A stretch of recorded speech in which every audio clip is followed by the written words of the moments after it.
Honor for me to introduce Jim Varghese to talk about small business and the impacts of working from home. Jim Varghese has over 30 years of experience as a chief executive in leading government agencies covering transport, main roads, education, training, employment and primary industries in both the Victorian and Queensland public sector. Jim is a chairman and owner of the leadership company Queensland. He's an executive director of the Springveld City Group and chairs the board of this company.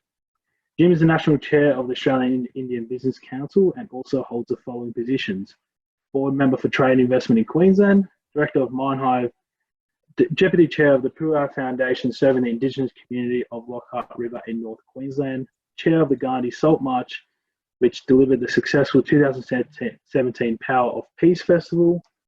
He served for over 3 years as an adjunct professor at the University of Queensland and served on the Council of Queensland University of Technology. Not to mention his number of awards, including the Centennial Medal for Services to the Public Sector, Order of Australia for Services to the Public Sector, just to name a few, including your CPA as well. So taking all that in, it is really quite an honour to introduce you, Jim. Quite a distinguished man, and we'll get started. Thank you. Thanks very much for this opportunity to address the Mental Health Foundation in this very important and timely topic. Can I first commence by a welcome to country, and I'd like to acknowledge the traditional custodians of the land we've gathered on today in every part of our nation here in Australia. I pay my respects to elders past, present and emerging, for they hold the memories, the traditions, the cultures and hopes of Aboriginal and Torres Strait Islander peoples across our nation. In fact, with this topic today, it is particularly relevant to connect to the Indigenous community of Australia, who have endured seclusion and disadvantage for centuries. And it's a great opportunity for us to connect and listen to their stories of connection to the land, and that would help uplift all of us. In particular, I acknowledge the Lockhart River community that I've had the privilege of working with for 18 years in North Queensland, and they really are a good example of how we can learn from the stories of Aboriginal and Torres Strait Islander peoples. So let me commence with what I call the three frames. Now, I'm here in my hat as the chairman and owner of the Queensland Leadership Company. I have also a number of hats, as was outlined before, but the primary purpose of today is to give a perspective that cuts across both private and public sector that is very relevant for small business, medium businesses, and in fact, any business. It's a different perspective, and I'll just take the next slide as we started through. So the mission of TLC, or the Leadership Company, is to help individuals and organizations achieve maximum potential. As we go to the next slide, people have asked me, what is three frames? Well, it's really, firstly, a clear picture of a goal or result that you want to achieve, which I call the performance frame. The second part of the frame is how you connect that outcome to key relationships to deliver the result, and that is called the relationship frame. And then having the courage to align the structure, systems, feedback and capability to focus on the goal and results is called the alignment frame. And when you take those three together, you will find that success is determined by how well you do in each of those frames and how they connect to each other. So for me, passion is really the interdependent harmony between what you feel, think and believe, which again is a subset of three frames. So as we move to the next slide, I developed the three frames that have been used for over 20 years now because it's easy to use. It's relational. It discusses the relationships between reason, emotion, intellect, and ethics. And it helps us to think much more further than we normally do. So when we look at the next slide, which is very relevant to where we are in COVID-19, this is a well-used business tool for over 80 years called the Johari window, which can be used for both personally and professionally. So the first part of the Johari window is, how do you view yourself? How do you as a small business organization view yourself? How do you want others to view you, whatever business you're in? And the second part, how do others see you in a way that you don't really see? And the whole part of the Johari window is that as you master more of what your blind spot is, that is, you understand how people see you in a way that you don't see, you then develop the capability to go into the unknown, which is 4.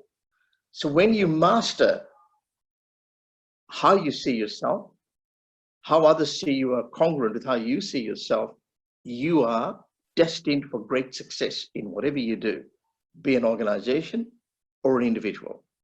For example, if I said I was a compassionate individual working well with all staff, but you saw me as highly authoritarian and the opposite, then I've got a problem. And so I relook at who I am, change my behavior so that how you see me and how I act are congruent. The act of doing that has given me a new skill in the unknown area of the Johari window. So we move to the next slide. And I've used this Johari window during this COVID period with businesses across Australia in select forums, and I call them dialogues for action. So here we really discuss, how are you seeing me in this new role where I'm not seeing you one-to-one? You might be in a different state. We've got issues to talk about. We work them through, and by using and being very conscious that we may be giving a different image for what we really are, this helps you achieve authenticity. And that's what I call the digital management learning lessons that come out of that process. So in the next slide, we are now in a very unusual position in Australia and the world. The Chief Health Officer in Queensland has issued a big thank you for the incredible local response, but has issued a stark warning. It is unlikely we'll return to life as we knew it. Jeanette Young, who is the Chief Health Officer, and I worked with her when I was Director General of Primary Industries and Fisheries with biosecurity emergencies, is not a person that uses that kind of language normally.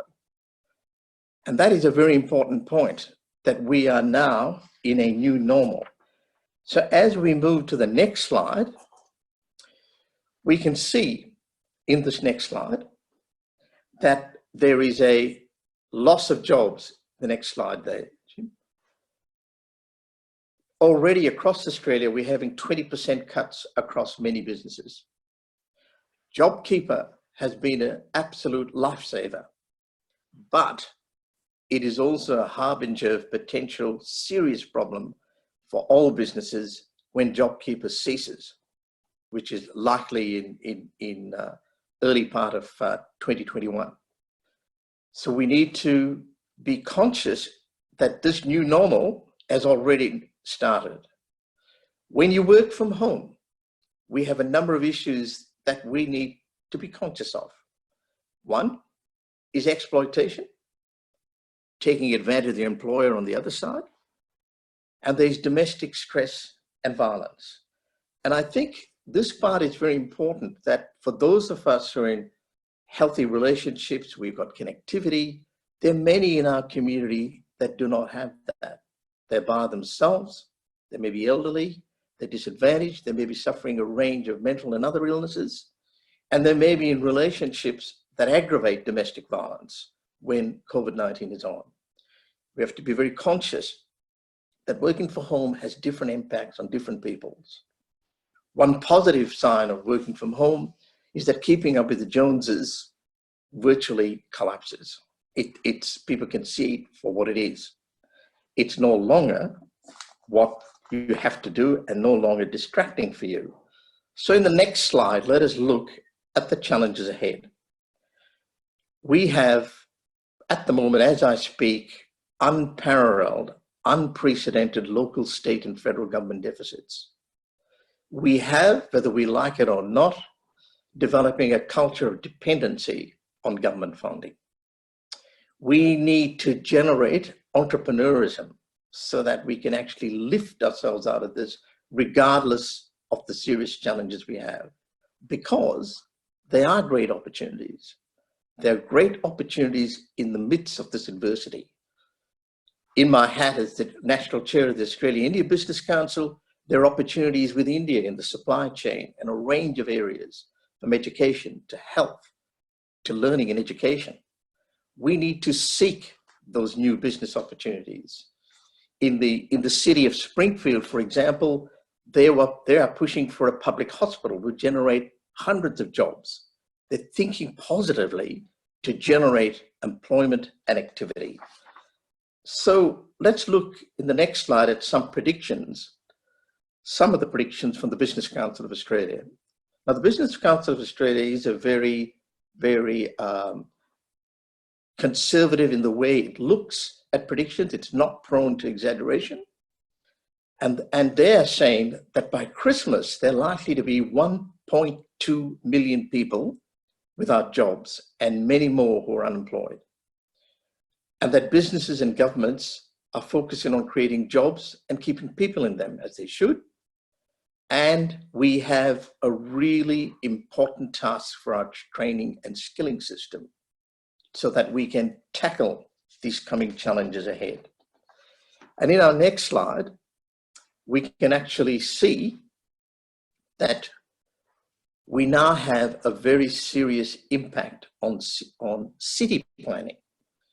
In the Springfield City Group, where I'm an executive director, we're Australia's only master plan city driven by the public, driven by the private sector, creating public value. And here we can see in this 10-minute city, we can see that this is indeed the world's largest work from home experiment. It has enormous implications for city planning. Post-COVID-19, it's going to change. Dormitory suburbs are going to be seen as lacking in enough connectivity for key facilities. And if that's not enough, our best estimate from Kate Lister is that 25 to 30% of the workforce will be working from home multiple days a week by the end of 2021. And in fact, we had a Davos forum recently, which once again reinforced the point that there is a new normal and that COVID-19 will see cities and suburbs change to create greater connectivity for facilities and infrastructure. So what does, in the next slide, what do our management consultants say, like the McKinsey Group? Well, they correctly say there are 4 steps to reimagine work and workplaces. 1, reconstruct how work is done. And I used that Johari window before because that's actually not a bad way to find out how you need to restructure your work. Decide whether you're bringing people to work or bringing work to people. Now that's a very important distinction in the new normal. It'll probably be a mix of both. And a mix of both means we have to redesign the workplace to support organizational priorities.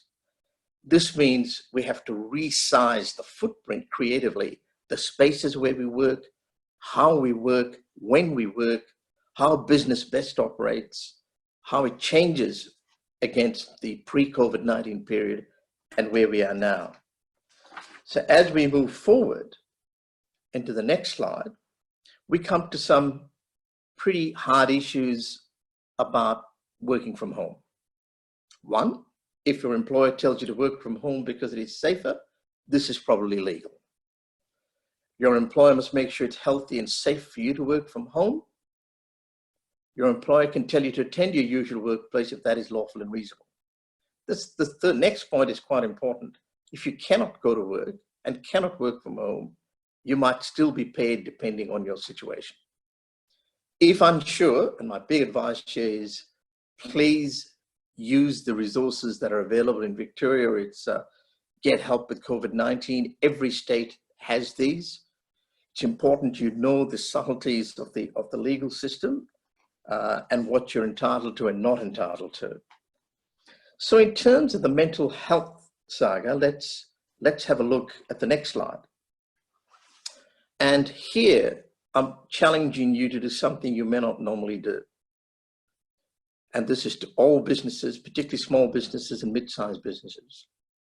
Be vulnerable, and share your own challenges. Model healthy behaviors. For example, put boundaries on your own work hours. Build a culture of connection through check-ins. When I start meetings, I normally ask people to check in, a short statement of how you feel and what do you expect to get out of the meeting. Check out, short statement, how you felt about the meeting and whether it achieved your objectives. It's extraordinary that nearly 40% of global employees said that no one at their company had asked them if they're doing okay. Now that is a pretty worrying figure that should concern all of us who are committed to optimum mental health. So the next slide is from the Harvard Business Review. And this study showed that employees who felt their managers were not good at communicating are 23% more likely than others to experience mental health declines since the outbreak. Now, I want you to think about that, particularly if you're a small business with your employees or a medium-sized business. Communication is now extremely important. And if you don't take notice of that, your productivity for your business will drop dramatically, because at the end of the day, your employees are your greatest resource. So make sure you keep your team informed about any organization changes or updates. Clarify any modified work hours and norms. And very importantly, set about realistic expectations about workloads, prioritizing what must get done, and acknowledging what can slide if necessary.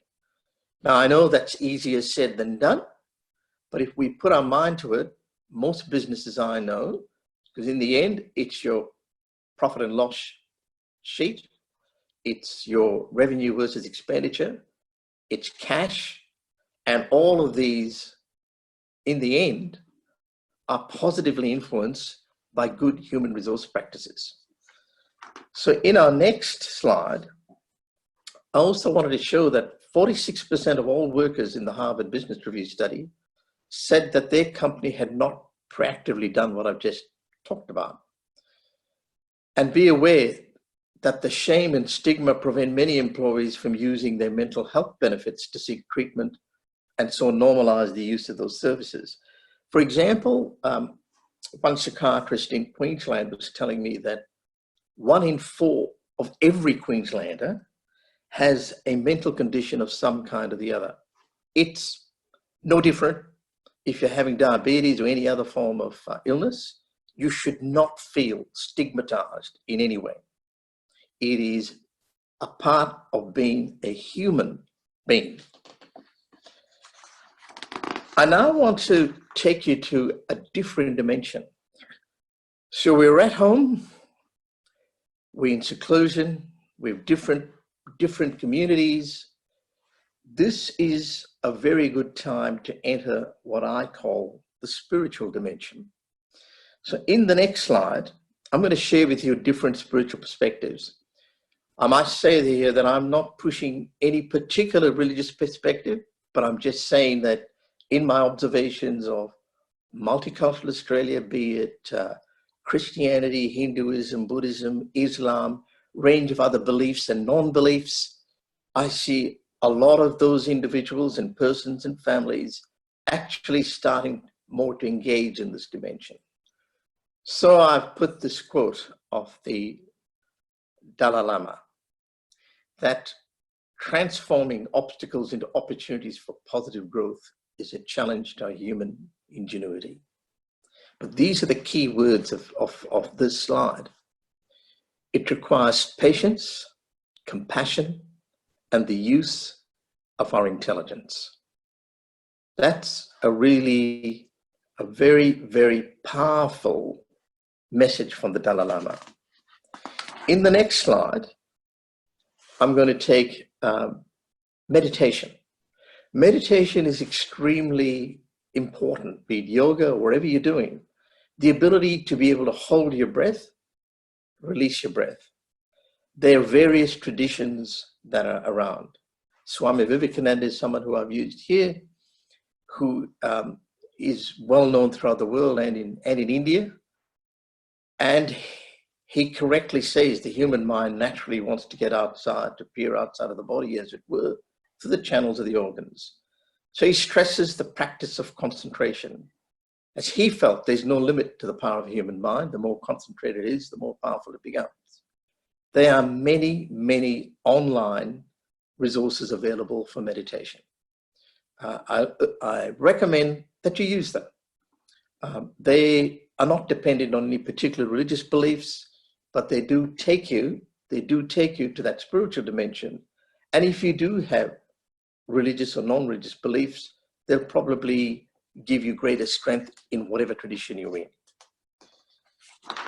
And the next slide is, of course, I am the chairman of the Gandhi Salt March Company, and the Power of Peace Festival is really about celebrating diversity of opinions, diversity of views. It's the one day in Mahatma Gandhi's birthday in October that we say to people, forget what your prejudices are.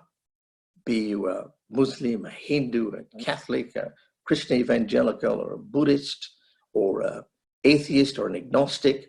This is one day where we share our humanity together. COVID-19 and working from home really, really reinforces this message, the power of daily self-reflection.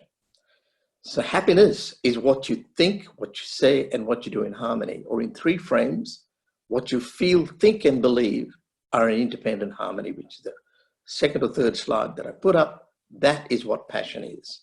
That is a very good message from Mahatma Gandhi. And of course, in the next slide, all of us in a Christocentric tradition who have seen that may well be aware of this phrase from Matthew 6:34. So don't worry about tomorrow, for tomorrow will bring its own worries. Today's trouble is enough for today. And can I say that that is a very, very powerful saying.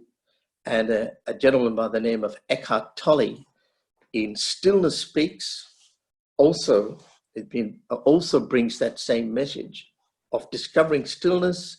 As you meditate, the space between your breath is where stillness resides, and we discover that. So we have a rare, very rare opportunity to discover the spiritual dimension wherever your belief or non-belief may be. So therefore, I'd like to conclude this half an hour presentation to bring it exactly on to 1:30.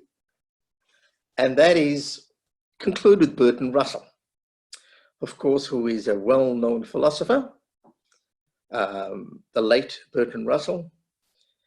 And in the search for the new normal that we're looking for, he says that in all things, it is a healthy thing now and then to hang a question mark on the things you've long taken for granted. So as we move to the new normal, I would urge small businesses and mid-sized businesses, because you're smaller than some of the big, large corporations, to take note of the messages that I've tried to convey to you in this talk. Those messages will actually improve the productivity of your business, have a highly motivated workforce because your workforces are much smaller than other workforces, and you'll be able to connect with them better. Make the effort, change habits that are pre-COVID, and embrace social capital as well as economic capital. I thank you for that, and I'll leave you with those messages and will be happy to take any questions. Thank you so much, Jim. That was fantastic. I'm just getting the Q&A up. And as that loads, I may ask you some questions that I sort of had watching today's presentation. You spoke a bit about opportunity and about individuals working from home. Do you think that we will now see the opportunity for organisations to perhaps decentralise their workforce into the regions, into country Australia? And what sort of impact do you think that would have perhaps on the individual's mental health and perhaps on maybe the mental health as a whole in regional Australia, perhaps we'll see a better economy, an economic boost down into those regions. I think the regions will benefit by that. I don't think we can run away from this, but the reality is that it's a balancing act.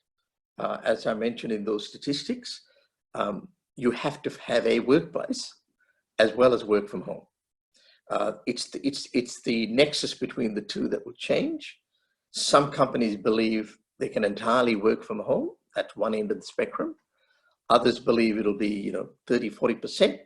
So for example, you'll find in states like Queensland, for example, the government may consider that you come to work on certain days in the office and other days you're at home. Then I think you will find across Australia, it's already happening as we speak, there's already reimagining of commercial office space and how that's better used. You're already seeing now with local government authorities in Australia, they're starting to talk about how we provide better infrastructure in these large suburbs so that you have better connectivity. All of that is going to change the work practices in the workforce so that they will be easier able to work. But you have to remember what I said before, that we are a very, very diverse community.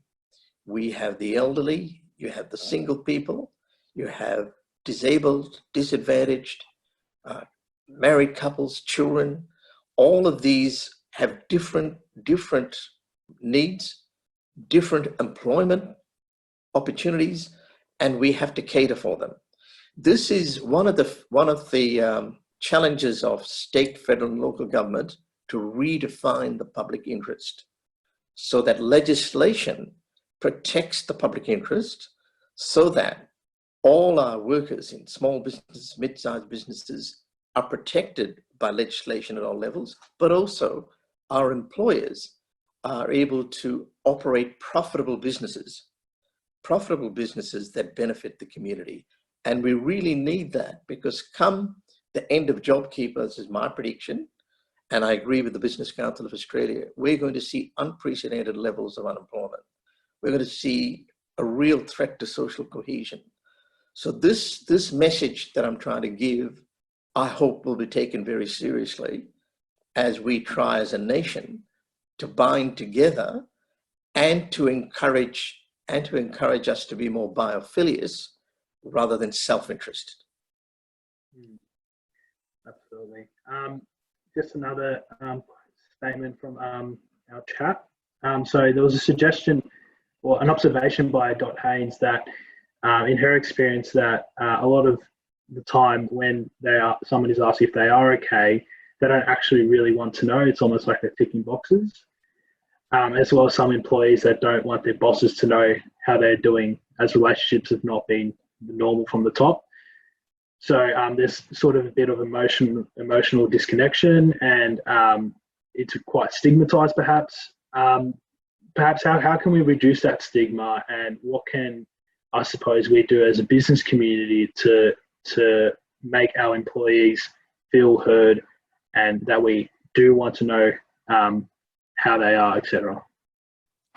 Well, as I said before, I think one of the easiest way to handle that is authenticity. Right? That is, managers, employers are authentic with their employees.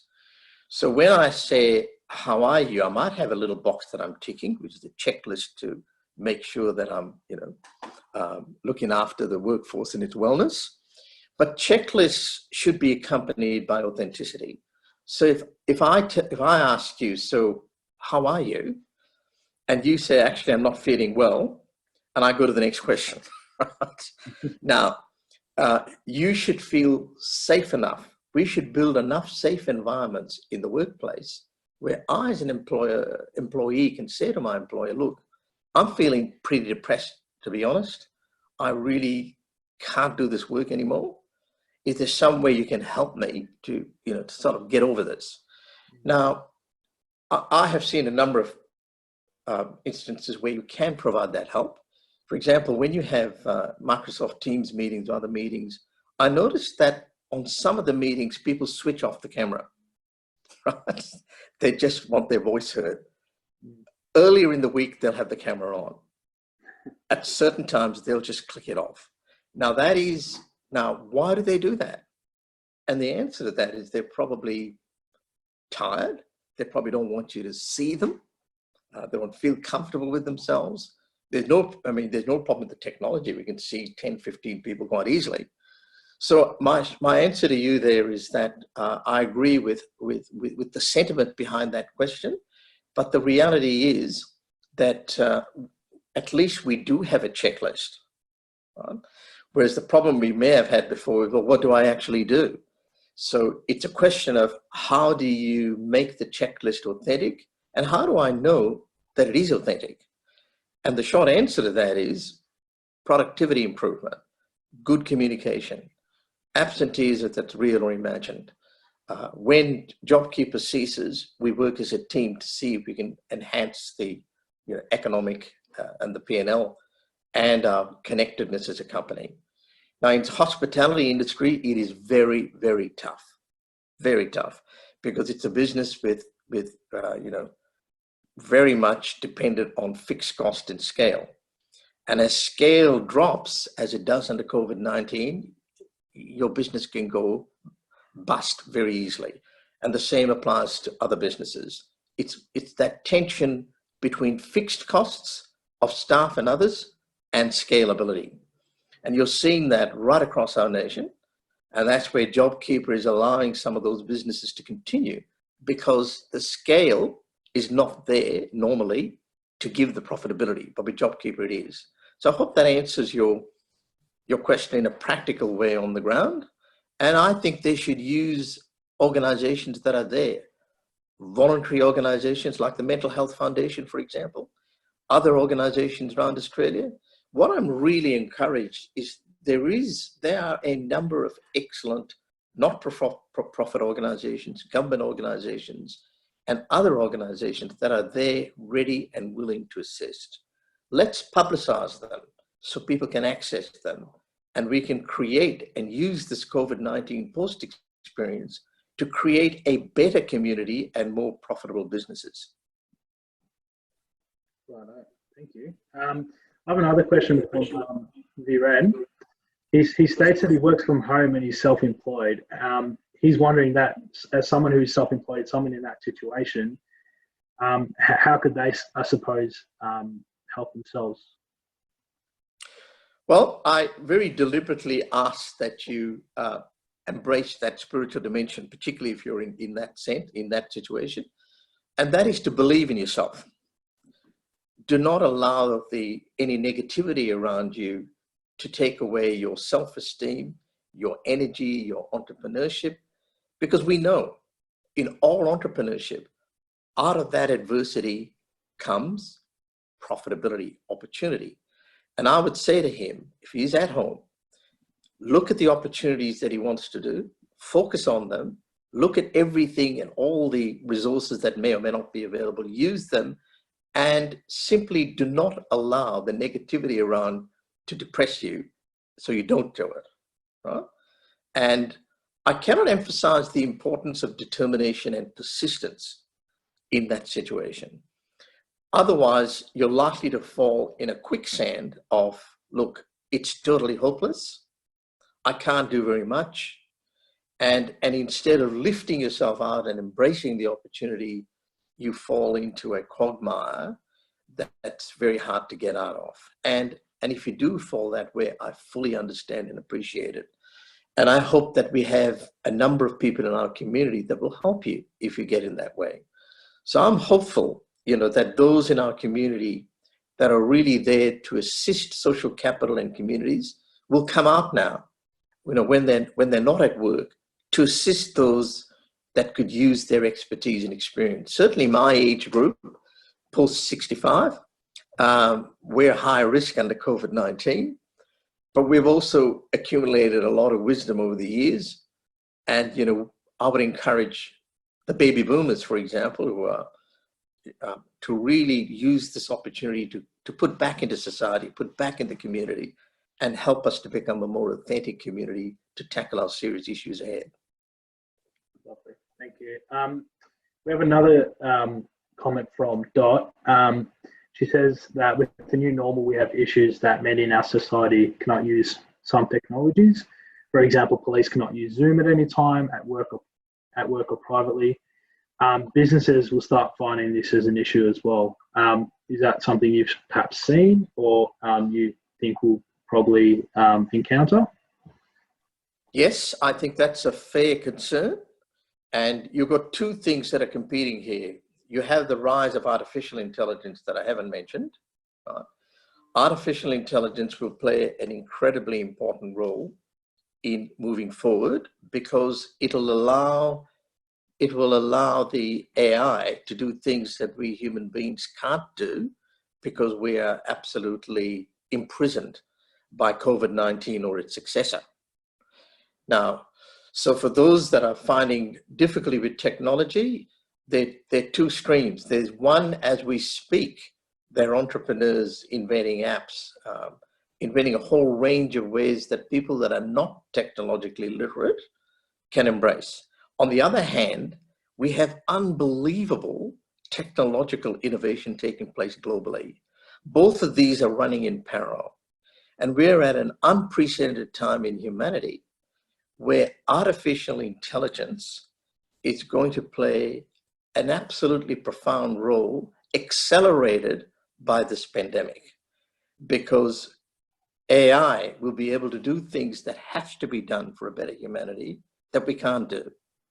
And so I would say, in answer to that question, yes, the police with Zoom and all those other, they're real issues, but I believe that we will work through those. And also, we need to remember that it doesn't matter what technology you have at the end of the day, you still need human connectivity. We do need to talk to people. We do need to see their faces. We do need to embrace joy, grief, all the range of human emotions.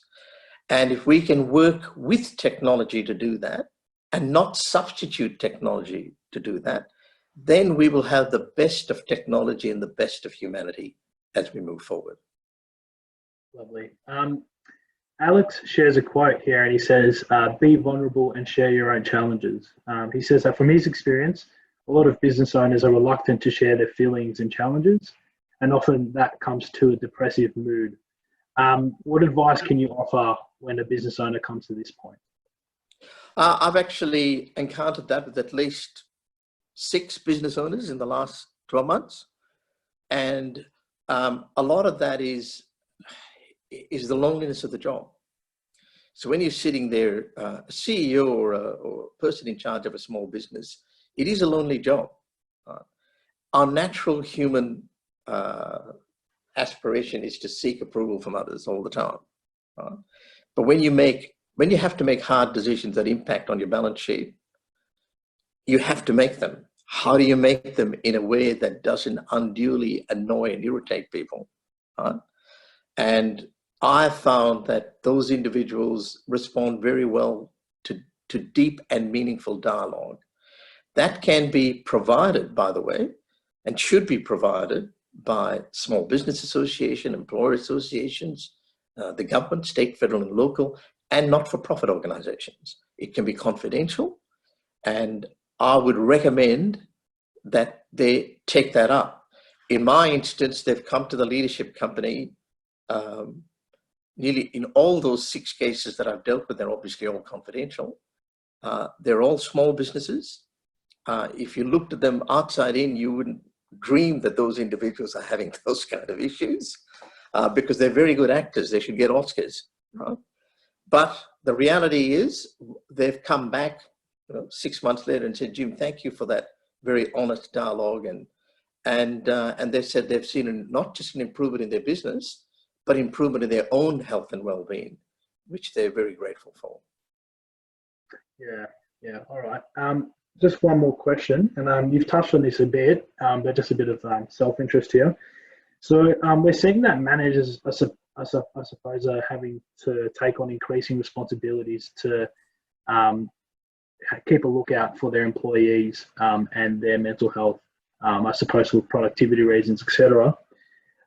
Is it, I suppose, the role of business organisations and not-for-profits to provide as much support and services to these individuals? And additionally, should we be educating these individuals on perhaps some self-help techniques and mindfulness practices and the spiritual things as well, like that you mentioned before? I think very much so. I think this is the time, in fact, when businesses at all levels, particularly small and medium-sized businesses, need access to those resources. They've probably been very cynical about them pre-COVID-19, probably had no need for them, would have probably made some sneering comments on some of them as well. I've seen a couple. But I think now what I am noticing is there is a greater awareness of the issues. There's a greater awareness that I need some help, and that it's not a stigma or a sin to share your vulnerability.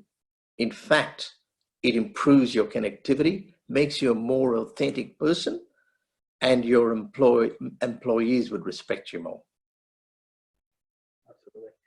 All right. Thank you so much for your time today, Jim. Hello? Yep. Oh, sorry. My computer froze again. Thank you. That's all right, just in time. I was just saying thank you so much for your time today. On behalf of the Mental Health Foundation Australia and the attendees of today's meeting, I'd really like to show our appreciation. So thank you so much. From all the messages I'm getting from the chat, they seem to be sharing that this was a fantastic presentation. So thank you so much, and thank you for taking the time to also answer our questions. We hope to keep providing sort of webinars like these to our business community, and we continue to provide educational webinars to, I suppose, our different COLD communities as well. So we'll update you all on future webinars to come up. But once again, thank you so much, Jim. And perhaps we look forward to a bit more collaboration in the future, because this was absolutely fantastic. Thank you. Thank you. Pleasure to be here. I'll just end the meeting now. Thank you so much. Okay.